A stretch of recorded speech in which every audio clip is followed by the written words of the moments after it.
The attitude you approach something is the amount of power that you can bring to bear. So sometimes when I guess I'm feeling overwhelmed, I haven't been consumed by the spider. I broke free from the web, but now it's like this real work to get the remnants of that web off.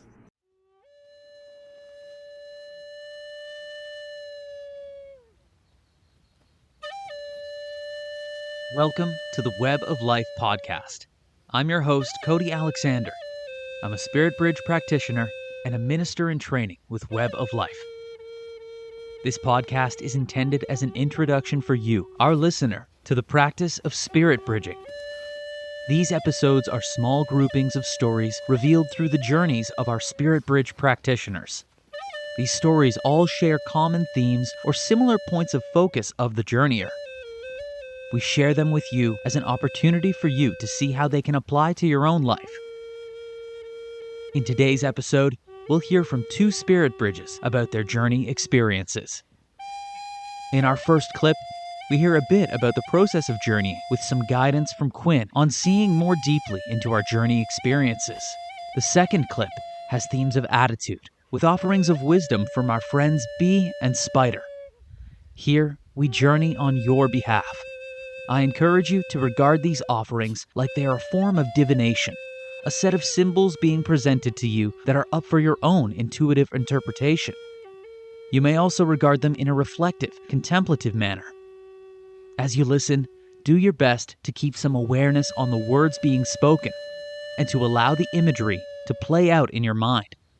You might even close your eyes if it is safe for you to do so at this time.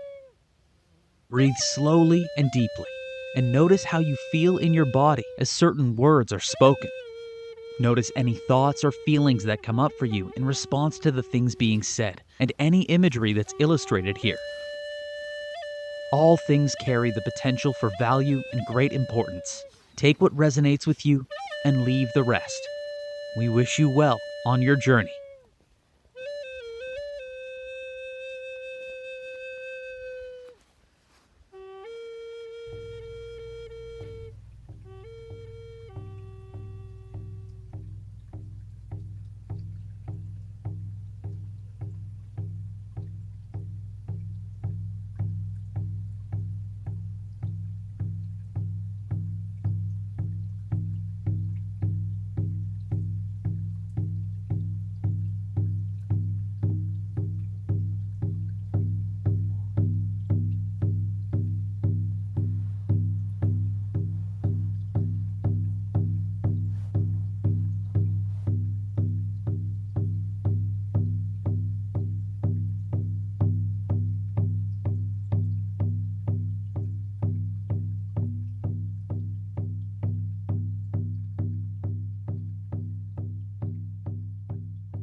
Well, for me, I find not so much something came, but I just felt peaceful for that 11 minutes or so, or whatever it was. The only thing at the beginning, I just got a little quiet the fears. For me, that was, I guess, very important with what I had said that's a earlier. big thing. Yeah. Yes. And Yeah. the peacefulness is something. It is something that kind of unfolded or came to you or whatever, however you might describe it. So it's something that arrived, right? Yeah. It was able to settle in. So that is something. Yeah. Yeah, So definitely. maybe, Very don't calming. discount that. That's a huge part of protection, is being able to get, even in the amidst chaos, is to be able to have some sense of calm.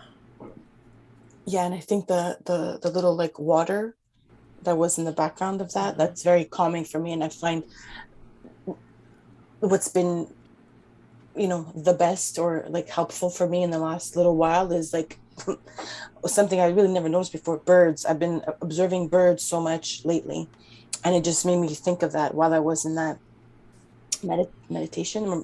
Like I love the drum. For me, the drum is it, and the water, and like the birds, and it's, I guess, back to what someone said before, like when you can't control anything else, and it's all overwhelming, which I have been feeling overwhelmed. Like those things, that the nature part of it, like that kind of never changes.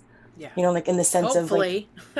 yeah, I mean, Yeah. that never changed in the sense of like you can observe a beautiful sunrise or you can observe a beautiful tree. That's what I mean by it never changes. Like you can see the beauty in it, even when like everything else seems to be like blowing up or going in a very different direction.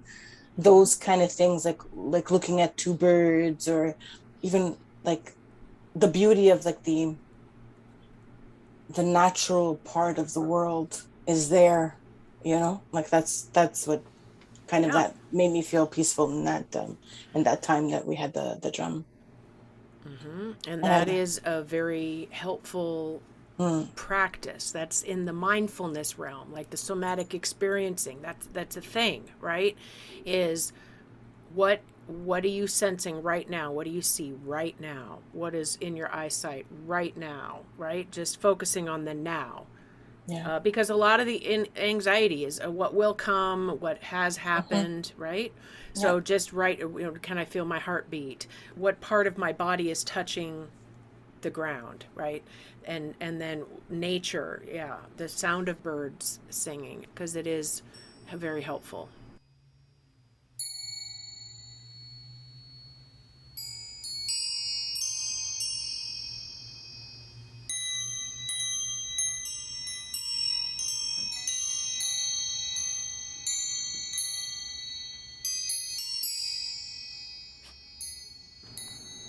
I had an interesting experience.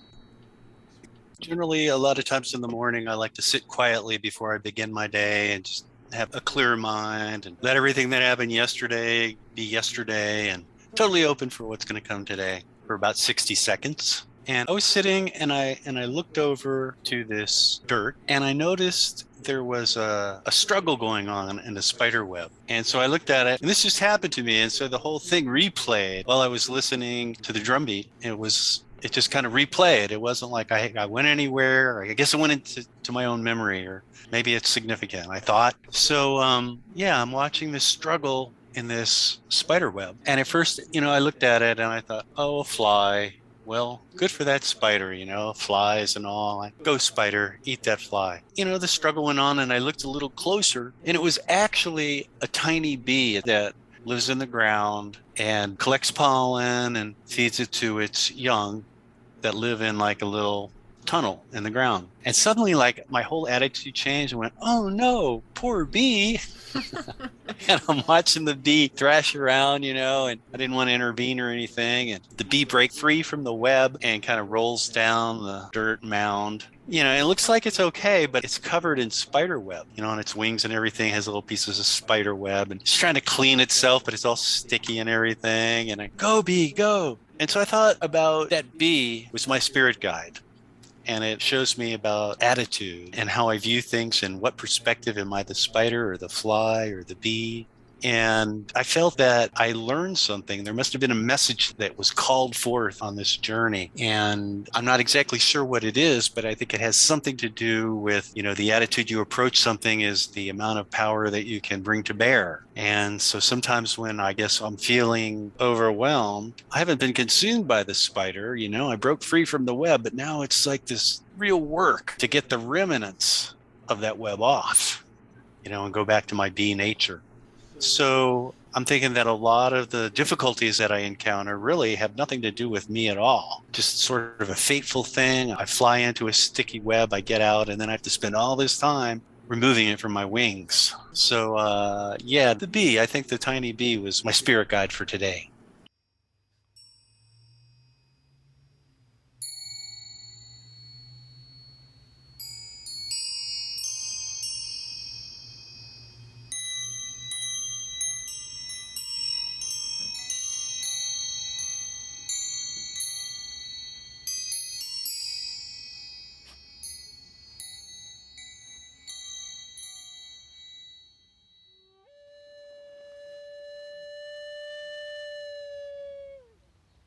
Web of Life is an animist church located in Tucson, Arizona.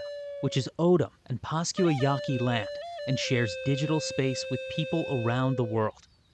We strive to share our animist understanding with all Earth-honoring people and beyond.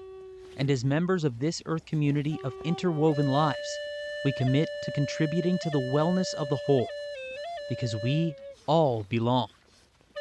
If you would like to journey on your own, you can find audio opportunities to do so at weboflifeanimists.com under offerings. One-on-one support and live offerings are also available. Check our website calendar of live events for details. Thank you for your trust and attention. We're looking forward to our next encounter.